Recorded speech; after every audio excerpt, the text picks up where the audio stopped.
या वाघाडी गावात जाऊ द्या तुमचा मूड दिसत नाही म्हणायचं ना मी तेच म्हणायलो या वाघाडी गावात काय वाजत गाजत काय वाजत गाजत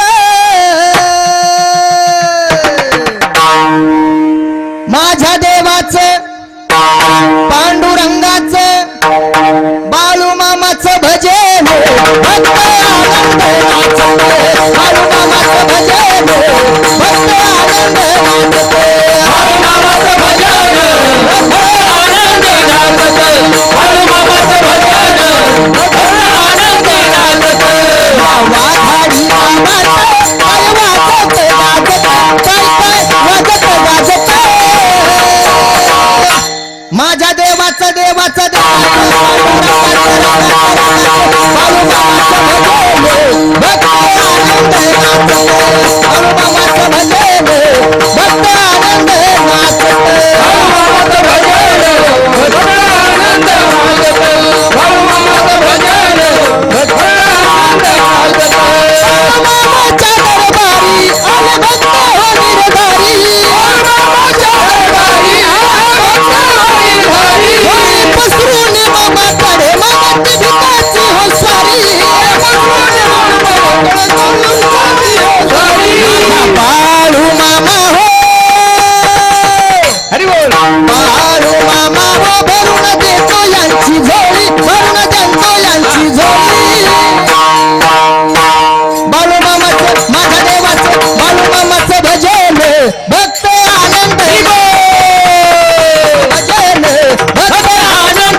त्यावेळेस भक्तासोबत माझे बाळूमामा सुद्धा नाचायला तयार होतील पण आपलं तेवढं गुरुवरती आपल्या भगवंतावरती विश्वास पाहिजे पण आपला तेवढा विश्वास राहिला नाही खरं सांगा पावणाऱ्या देवाकडे जास्त लोक जातात का न पावणाऱ्या देवाकडे जातात पावणाऱ्या देवाकडे जातात चमत्काराला चमत्कार दाखिल्याशिवाय नमस्कार नाही तुमच्या इथले येशवाडीच्या मारुतीला जातात का हा जातात ना आता खरं सांगा गावातही मारुती आहे येशवाडीला सुद्धा मारुती आहे पण येशवाडीच्या मारुतीला का जावं कारण बऱ्याच जणांचा अनुभव येशवाडीचा मारुती पावतो मग गावचा मारुती निसता शेंदूरच खातो का हा अहो गावचा बी मारुती पावतो पण आपल्याला तेवढा विश्वास सर्व भावे दास झालो बाबा सर्व भावे दास झालो तांचा सर्व भावे दास झालो सर्व भावे दास झालो संताची ये पायी माझा विश्वास सर्व भावदास सर्व भावदास झाले त्यांचा संताची ये पायी माझा विश्वास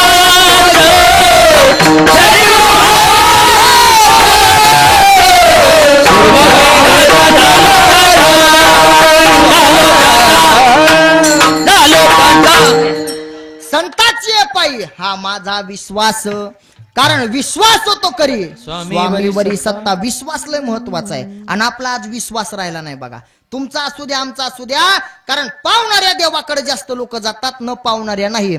आणि आपली एवढी भामटी भक्ती झालेली आहे. आता तुम्हाला सांगू का, प्रत्येक भागामध्ये असते बघा बाबा, सकवण पाहायचं आहे तुमच्या भागात, सकवण पाहणं असतंय ना. हा, प्रत्येक गावात 2-3 आजी असत्या सकवण पाहणं, कारण माझी आजी सुद्धा सकवण पाहती. कारण किती गडबड असू द्या, दिवसात कमीत कमी 2-3 येतात बरं काय सकवण पाहायला. आता ते सकवणाचं कसं आहे माहितीये का, 100% पैकी 70% तुम्हाला सांगतो कसं आहे. आरसा घ्यायचा, 1 रुपया घ्यायचा, हळदी कुंकू द्यायचं आणि मग चालू होतंय बघा. बोरवरच्या आसरा आहेत का, बोरवरच्या असल्या तर चिटकतो, नाही तर फुटकतो. एरीवरच्या नाही तर सौंदडी खालच्या आहेत का, मग सौंदडी खालच्या नाही तर माय वरच्या रानातल्या असल्या तर इकडं बघू का बरं, वरच्या रानातल्या बी नाहीत. मग एक जण हौसा येते, ती म्हणते उखा तुया माहेरच्या तरी बघ, आणि ती म्हणते माय आमच्या आबाच्या वावरातल्या छटकनच रुपये चिटकतो ना. निघलं टमटम आबाच्या वावरात, कशाला, सवासणी घालायला. आता सवासणीचा महिना असा असतो की त्या महिन्यामध्ये एका माता माऊलीला 2-2, 3-3 घरच्या सवासणी असतात. मग एकदा एक माता माऊली एकच वेळेस जेवण करेल का नाही.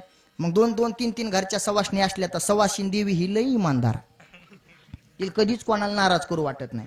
आपण घरून जेवण आलोत ना, इथं किती म्हणू द्या जेवण करा, आता जेवलो, अहो प्रसाद नाही थोडासा द्या, मग पण नाराज करायचं नाही. तसं सवासणीचा लय कार्यक्रम वेगळा. ती एका घरी जेवणार आणि मग दुसऱ्या घरची येते, माय चल ना जेवायला, माय आताच जेवले म्हणले की माय चल. असं म्हणलं की हळदी कुकू घ्यायला तरी गेल्याच्या नंतर ती रिकाम्या हाताने जात नाही, डबा घेऊन जाते. मग डबा घेऊन गेलं की ही सवाशीन इकडे जेवलेली असती, येताना पुरणपोळी डब्यात घेऊन येते. आता सवाशीन तर जेवली, पण मसुबा उपाशी असते ना. मग मसुबा म्हणते झाला स्वयंपाक, हो. ती डबा उघडी, ती पुरणपोळी कचून हाणते मसुबा. आणि मग ही म्हणती माय सवासणी झाल्या, शकवून बघितलं पण घरात काही समाधान नाही. कसं समाधान होईन, सवाशीन जेवलीच नाही, मसुबानं डबा हाणला, जमन का असं. कारण आपला पक्का तेवढा विश्वास नाही. आपलं लय अवघड आहे महाराज, आपला देवावरती नाही. माझ्या घरचं सांगू का, तुम्ही कोणी सांगू नका बरं काय. शूटिंग वाले एवढं कट करून टाका, कारण आमचं लय अवघड होईल पुन्हा. माझ्या घरचं सांगतो, माझी बायको गेली भागवत कथा ऐकायला. बाबा भागवत कथा ऐकायला गेली, महाराजांना सांगितलं आपली भक्ती कशी भामटी आहे सांगायलो. भागवत कथा ऐकायला गेली, महाराजांना सांगितलं जर चौकटीत दिवा लावला तर घरामध्ये धनाची प्राप्ती होती, लक्ष्मी नांदती. तिनं चौकटीत दिवा लावायला सुरुवात केलं. मला असा 1-1.5 वाजला कीर्तनाहून जाताना, आणि वाजल्याच्या नंतर मी म्हणलं बाप्पा आमचा नांददीप अजून जाळायला लागला काय, तेल स्वस्त झालं काय. मी गेलो म्हणलं अजून दिवा जाळायला लागलाय. ती म्हणली तुम्हाला काय माहितीये, आणून तुम्ही इकडे तिकडे पळतात कीर्तन करीत, आणि आणून किती का आणतात, 10,000 आणि 15,000. उगा आपलं लक्ष राहू द्या. 10,000 आणि 15,000 याच्यात आर देतं गाडीवाल्याला जाते, तुमची स्वतःची गाडी नाही, आर देतं गाडीवाल्याला जाते. आणि इकून तिकून अनंत महाराज भेटले की ते 400-500 घेते. तुमच्याकडे काय राहतंय. म्हणून मी घरी बसल्या आता बघा आपल्या घरात धनाची प्राप्ती होती. म्हणलं काय लॉटरी लागली का, म्हणली नाही, महाराजांना सांगितलंय चौकटीत दिवा लावला की धनाची प्राप्ती होती. असं म्हणल्यामुळे म्हणलं बरं बा, घरची घरी आपलं देव बरं करी. 2 महिन्यापासून ती दिवा लावायली, 2 महिन्यापासून. पैसे आले का नाही मला माहित नाही, पण आमचं कवाड चढ जळालं, कवाड गेलं जळून. मग मी तिला म्हणलं आता इकून पैसा याचा राहिला तर खिडकीत लाव, म्हणजे खिडकी बी जळू दे. नशीब माळवदाचं घर नाही तर चट्टच राग झाली असती. आता हे कशामुळं झालं, भगवंताची भक्ती म्हणून दिवा लावला का घरात पैसा यावा म्हणून दिवा लावला. आपली भक्ती एवढी निस्वार्थी बघा, कारण निस्वार्थ आपण त्या देवाकडे जाऊन जर भक्ती केली ना, त्या देवाला काहीच मागायची गरज नाही. बरं न सांगता तुम्हा कळोयचे अंतर विश्वंभर परिहारची न लगे. कारण त्या देवाला काय मागावं हे काही गरज नाही महाराज, फक्त त्याच्यावरती विश्वास असावी.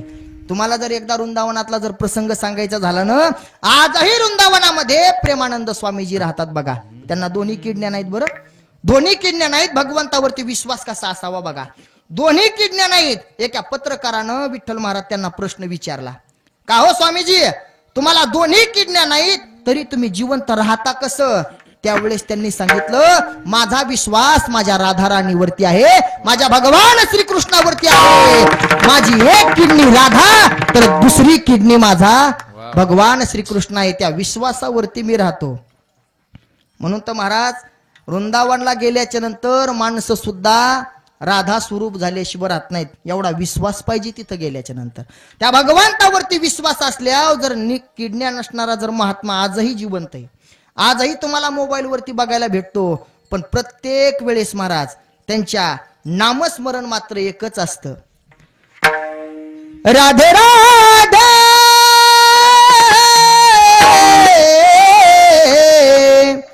राधे राधे. त्या राधा राणीचं भजन मात्र रात्रंदिवस असतं बघा. यह मधुबन प्यारा है, मेरे श्याम का ठिकाना है, यहाँ हर पल राधा है, बस राधा ही राधा है. दिल खो गया, दिल खो गया, दिल खो गया, दिल खो गया. तेवढा देवावरती विश्वास पाहिजे बघा. पण आपला देवावरती तेवढा विश्वास नाही. अहो आपण ज्या देवाची पूजा करतो त्या देवावरती सुद्धा आपला विश्वास नाही. कारण नागपंचमीला भिंतीवरती नाग काढीत असतो आपण. भिंतीवरती नाग काढा की त्या नागाची पूजा चालू असते बघा. माता माऊल्या नागाची पूजा करतात. आता नागाची पूजा चालू असताना एकदा वाटलं नागराजाला, दरवर्षी भक्तीनबाई भिंतीवरच्या सापाची पूजा करती, एकदा साक्षात दर्शन द्यावं म्हणून तिनं असा भिंतीवरती साप काढा. एवढा साप होता, वाघाडीतून चालू झाला. आमच्या दामणगावच्या पुढे तिची शेपूट गेली. आणि अशी सापाची पूजा चालू होती, डोळे झाकून पूजा चालू होती. नागराजा तुझी आज आली नागपंचमी, अशी पूजा चालू असताना नागराजाला वाटलं भक्तीनबाई दरवर्षी भिंतीवरच्या सापाची पूजा करती, एकदा साक्षात दर्शन द्यावा. आला की हो मागच्या भीतीपासून आला आणि भक्तीनबाईच्या पुढं बसला. जसा भक्तीनबाईच्या पुढं बसला आणि हिची पूजा चालू होती, तिला वाटलं डोळे उघडी तू का नाही काय माहिती, म्हणून नागराजानं आवाज द्यायला सुरुवात केली बघा. तिला वाटलं मांजर दूध प्याली का काय. तिनं जसे डोळे उघडे पुढं बाबा दिसला. आता तिनं हळदी कुंकू लावा का नाही. हा पुढं देव दिसला. ज्या देवाची पूजा चालू होती पुढं देव दिसला. आता हळदी कुंकू लावा का नाही. बाळूमामाची आपण पूजा करायला होत आणि बाळूमामाची पूजा चालू असताना सहज बाळूमामानं हातामध्ये काठी घेऊन आपल्या समोर उभा राहावं. मग आपण घरी पळून जावा का तिथं बाळूमामाचे पाय धराव. पाय धराव ना. मग तसं नागराजा निघाला. हिनं हळदी कुंकू तर दिले नाही, पण जसा बाबा दिसला तसं तिनं बघितलं. पप्या पप्याचा बाप काठीच घेऊन आला. एक टपूत साप मारून टाकला येईन. तर आता साप मेला. खरं सांगा, खोट्या सापाला हळदी कुकून, खऱ्या सापाला टपू. ही आपली अशी भक्ती आहे. कसा देव आपल्याला पावनो. कारण त्या देवाकडे गेल्याच्या नंतर आपला जर त्या देवावरती विश्वास असेल ना, तर त्या देवाला काही मागायची गरज नाही. देव जाणता, देव जाणता. महाराज त्या देवाकडे गेल्याच्या नंतर मागायचं तरी काय. संसारासाठी काहीच मागू नका. संसारासाठी काहीच मागू नका. त्या देवाकडे गेलं ना, फक्त एकच म्हणा काय, हेची व्हावी माझी आस, जन्मोजन्मी तुझा दास. कारण एकदा जर त्या भगवंताचा दास आपण झालो तर आपल्याला बाकी काही मागायची गरज होणार नाही. पण आपण देवाकडे गेल्याच्या नंतर देवाला काही मागत नाहीत. पण देवाकडे गेल्याच्या नंतर एक वेळेस देवाला मागून बघा, संसारात कुठल्याच गोष्टीची कमी पडणार नाही तुम्हाला. आजचं कीर्तन तुम्हाला थोडं जड जाणार आहे बरं, कारण मला तुम्ही बंधनात टाकलेले. कारण मागणी पर असल्या बाबा थोडं मला बंधनात बोलावं लागेल ना. थोडं मोकळा असला असतात मी मोकळा खेळलो असतो, पण थोडस जड जाईन तुम्हाला. पण लक्ष राहू द्या. ज्या वेळेस भगवान श्रीकृष्ण ज्या वेळेस महाभारताचं युद्ध चालू होतं, दुर्योधन आणि अर्जुन दोघ जण भगवंताकडे गेले बघा. देवाला कसं मागावं, काय मागावं याच्यासाठी सांगतो. देवाकडे गेले. देवाकडे गेल्याच्या नंतर अर्जुन बसला भगवंताच्या पायाजवळ आणि दुर्योधन बसला देवाच्या उशाजवळ. आणि उशावर जवळ बसल्याच्या नंतर देवानं डोळे उघडले. पहिलं कोण दिसलो? अर्जुन दिसला. अर्जुन दिसला आणि अर्जुन दिसल्याच्या नंतर देवानं विचारला, अर्जुना बोल बाळा काय म्हणतो. असं म्हटल्याच्या नंतर दुर्योधन म्हणला, देवा तुझ्याकडे बी असंच आहे वाटतं, कारण तुझ्याकडे बी ओळखीनं सगळं होतं. कारण आजकाल ओळखीचं लय अवघड झालंय महाराज. कारण सगळीकडेच हे अवघड झालेलं आहे. पक्वादाच्या महाराज ओळखीचा असला तर तो बरा वाजितो, नाही तर वाजितो का खाजितो मिळत लागत नाही. माहीच असंच झालंय गुरुजी. खरंय का नाही. ते नाही तसं, ते माहिती आहे जवळचं. नाही तर प्रत्येक ठिकाणी असं झालंय. कारण ओळखीचं असलं तर बरं, नसलं ओळखीचं तर लय अवघड आहे महाराज. पण काही काही मला तर वाटतं सध्या एवढं थोडस सगळीकडेच प्रेमानं राहिले तर, नाही तर बऱ्याच ठिकाणी. पण एक सांगू का, आपण परमार्थामध्ये आल्याच्या नंतर जर आपल्या अंतकरणातील जर द्वेष जात नसल, आपल्या अंतकरणातील जर मळ जात नसल, आपला जर एकमेकाविषयी द्वेष जात नसेल ना, तर आपल्याला लोकांना सांगायचा अधिकारच नाही प्रेमान राहा रे बापा हो. कारण तुला दुसरा महाराज बघितला, तू ह्या कपाळा आड्या पडत्या, तुला काय अधिकारी सांगायचा. हा, जर मी कीर्तनाला इथं आलो आणि एखादा दुसरा आला आणि मी तुम्हाला त्याला कशाला बोली, मग मला अधिकार एक सांगायचा? मला अधिकार नाही. कारण आपलं तेवढं प्रेमानं पाहिजे, पण आपण तेवढं प्रेमानं राहत नाहीत. अर्जुनाला विचारल्याच्या नंतर म्हणे दुर्योधना, अरे तुझा जो मी आहे ना, त्या मीपणामुळे तुम्हाला दिसला नाही. तू काय म्हटला, देवा अगोदर मी आलो, ह्या मीपणामुळे तू दिसला नाही, बोल काय पाहिजे. त्यावेळेस सांगितलं, तुम्हीच बोलवलं होतं ना की तुमच्याकडून आम्हाला युद्धासाठी मदत होईल. त्यावेळेस भगवान श्रीकृष्णानं सांगितलं, एका बाजूला मी राहणार आणि एका बाजूला माझी नारायणी सेना राहणार. बोला कोणाला काय पाहिजे. दुर्योधन म्हणला, अगोदर मला मागायचंय. अर्जुनाचा चेहरा थोडा सुकल्यावाने दिसला. त्यावेळेस देवानं अर्जुनाकडे पाहिलं आणि अर्जुनाकडे पाहिल्याच्या नंतर आपल्या माणसाकडे पाहिलं बरं वाटतं. बरं, आपल्या माणसाकडे पाहिलं बरं वाटतं. कसं, आता समजा कीर्तन झाल्यावर मला तुम्ही 400-500 रुपये कमी दिले, मी फक्त अनंताकडे पाहणार. अनंता महाराज कसं काय झालं, हे काय करणार, मग मी गाडीजवळ थांबणार. काय असा 500 घेऊन येणार, माझ्या खिशात टाकणार. जवळचा माणूस असल्यावर फायदा होतो बरं काय. आता फायदा नका करू, मग सांगतो. म्हणजे फायदा होत असते. अर्जुनाकडे पाहिलं आणि देव थोडा गालातली गालात हसला. दुर्योधनानं सांगितलं, देवा मला तुझी नारायणी सेना पाहिजे. आणि असं म्हटलं आणि दुर्योधन निघून गेला. आता भगवंतानं अर्जुनाकडे पाहिलं, अर्जुनाचा चेहरा थोडासा नाराज दिसला. त्यावेळेस माझे भगवंत काय म्हणले माहितीये, देख मेरे भक्त अब तू हो जाएगा उदास, देख मेरे भक्त अब तू हो जाएगा उदास, माखन दुर्योधन ले गया, केवल छाछ बची है तेरे पास.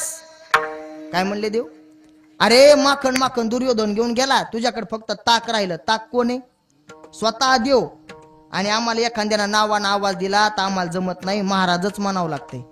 एखाद्या महाराजाची चांगली सोय नाही झाली तर तिथं आपल्याला अपमान वाटतो. देव स्वतः ताक म्हणून घेतो. देख मेरे भक्त अब तू हो जाएगा उदास, माखन दुर्योधन ले गया, केवल छाछ बची है तेरे पास. पण तो सुद्धा महाराज माझ्या भगवंताचा भक्त होता. बरं, माझ्या भगवंतानं अर्जुनाकडे पाहिलं आणि अर्जुनानं बोलायला सुरुवात केली. देख मेरे भगवान अब मन हो जाऊंगा उदास, देख मेरे भगवान तेरा भक्त ना होगा उदास, माखन लेकर क्या करूं, माखन चोर है मेरे पास, माखन लेकर क्या करूं, माखन चोर है मेरे पास. देवा अरे माखन घेऊन काय करू. ज्यावेळेस माखन चोर म्हणजे चोराचा महाचोर भगवान श्रीकृष्ण माझ्या जवळ आहे, मला काय मागायची काय गरज आहे. सांगितलं देवा अरे माखन घेऊन काय करू, ज्यावेळेस तूच माझ्या सोबत असल्यावर मला कोणाची गरज नाही. मग विचार करा, 100 असून सुद्धा एक सुद्धा वाचला नाही आणि 5 असून सुद्धा एक सुद्धा गेला नाही. मग विचार करा, देवानं दिलेलं धन पाहिजे का स्वतः देव पाहिजे, हे ज्याचा त्यानं विचार करा. बाळूमामा पाहिजेत का बाळूमामाचा निस्ता दिलेलं त्यांनी तुम्हाला सुख पाहिजे. कारण जर स्वतः बाळूमामाला तुम्ही मागून घेतलं ना, देवाकडे गेलात, बाळूमामाकडे गेलात आणि मामाला जर म्हणलात ना, हम तुम्हारे हैं प्रभु जी, क्या बात, तुम हमारे हो, हम तुम्हारे ही रहेंगे ओ मेरे प्रियतम. देवा आतापर्यंत जे झालं ते झालं, पण इथून पुढे तू माझा आणि मी मात्र तुझा आहे. एकदा तरी म्हणत जा, बाळू मामा माझे माझे माझे माझे माझे मामा माझे मी मामाचा. कारण ज्या वेळेस आपण मामाला आपलंसं म्हणून मग मात्र आपल्याला कधी काही त्रास होणार नाही. पण आपण देवाला आपलंसं म्हणणारच नाहीत.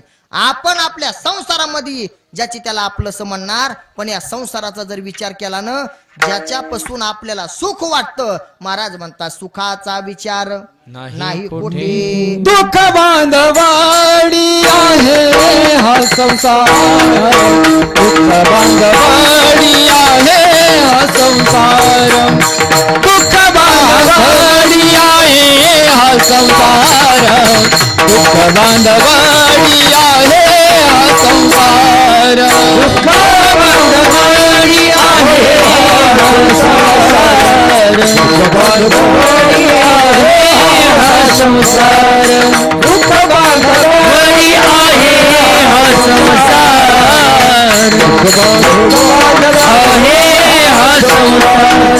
सुखाचा विचार नाही कोठे, सुखाचा विचार नाही कोठे, सुखाचा विचार नाही कोठे, सुखाचा विचार नाही कोठे.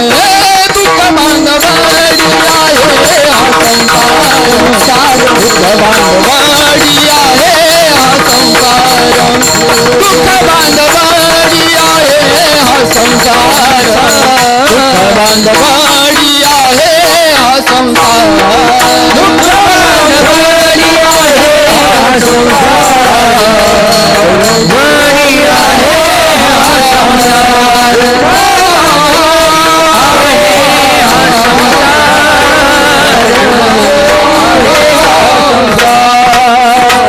संसार. दुःख बांधवडी आहे हा संसार, सुखाचा विचार नाही कोठे. तुम्हाला थोडस बोर झाल्यासारखं वाटायले. संसार किती दुःख आहे तुम्हाला सांगू का? कारण ज्याच्या त्याच्याकडे पाहिलं की आपल्याला महाराज प्रत्येकाच्या चेहरा थोडासा सुकलेला वाटतंय. कारण हे संसाराचं असं आहे, किती भांडणं हो द्या, थोडस गोड बोललं की बरं वाटतंय. नाही तर बऱ्याच जणाला वाटतंय भांडणं झाले की आता असं जावा कीर्तनाला तिथंच मठात राहावा, घरी येऊ वाटत नाही. पण थोडं पुन्हा बरं वाटलं की लगेच. खरं सांगा, वारीला आपण 21 दिवस जातो, पण असं वाटतं 21 दिवस आता घराकडली ध्यान सुद्धा करायची नाही. आपल्या फोनला रेंज नसावं, शेजाऱ्याला आपण म्हणू मायाच्यातल्या काड्या संपल्या, तुमच्या याच्यात आहे का?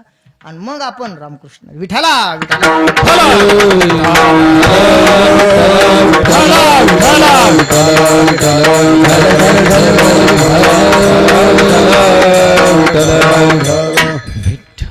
आता मात्र अवघडच झालं.